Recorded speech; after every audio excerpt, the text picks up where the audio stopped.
ఓం శ్రీరామ జయ రామ జయ జయ రామ. భక్తుల హృదయాల్లో కొలువై ఉన్నటువంటి శ్రీరాముడి దివ్య గాథకు స్వాగతం. ధర్మం, న్యాయం, ప్రేమల ప్రతిరూపమైన శ్రీరాముడి కథను ఈరోజు మనం తెలుసుకుందాం. రాజు గుర్తుకొస్తాడు. అయోధ్య రాజు దశరథుడి కుమారుడిగా జన్మించిన రాముడు చిన్ననాటి నుంచి నిజాయితీ, వినయతతో తనకు ధర్మం ఏంటో నేర్చుకున్నాడు. తండ్రి మాట కోసం రాజ్యాన్ని వదిలి అడవిలోకి వెళ్ళిన రాముడు ఆ త్యాగం ద్వారా మనకొక గొప్ప సందేశం ఇచ్చాడు. ధర్మాన్ని పాటించడం ఎప్పుడూ సులువు కాదు, కానీ రాముడు చూపించిన మార్గం మనకు స్పష్టంగా చెబుతోంది. సత్యాన్ని, న్యాయాన్ని నిలబడడంతో ఎంత గొప్ప విషయం అన్నది. అడవిలో సీతమ్మను పోగొట్టుకున్నప్పుడు కూడా శత్రువులపై ద్వేషం చూపకుండా జ్ఞానం, శాంతితో ప్రతిస్పందిస్తాడు. రామునిపై విజయం సాధించిన తరువాత అతడిని గౌరవంతో అంత్యక్రియలు చేయించారంటే రాముడు ఎంత గొప్ప వ్యక్తి అంటే చెప్పక్కర్లేదు. శ్రీరాముడు దేవుడు మాత్రమే కాదు, మనందరికీ మార్గదర్శకుడు.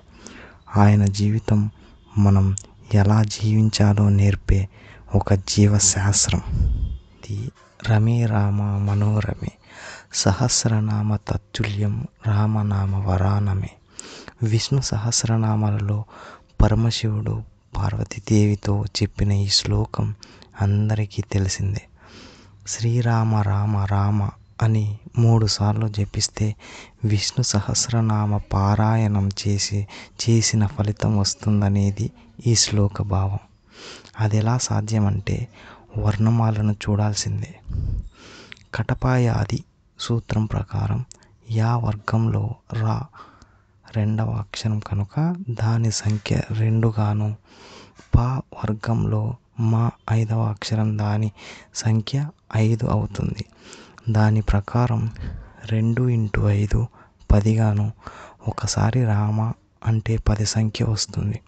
ఆ విధంగా 2 సార్లు అంటే 10 × 10 100, 3 సార్లు అంటే 100 × 10 1000 అవుతుంది.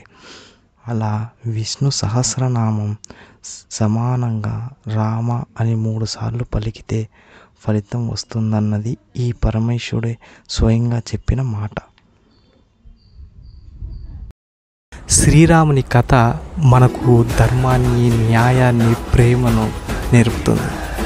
ఆయన ఆదర్శం మన జీవితాలకు మార్గదర్శకం. జై శ్రీరామ్.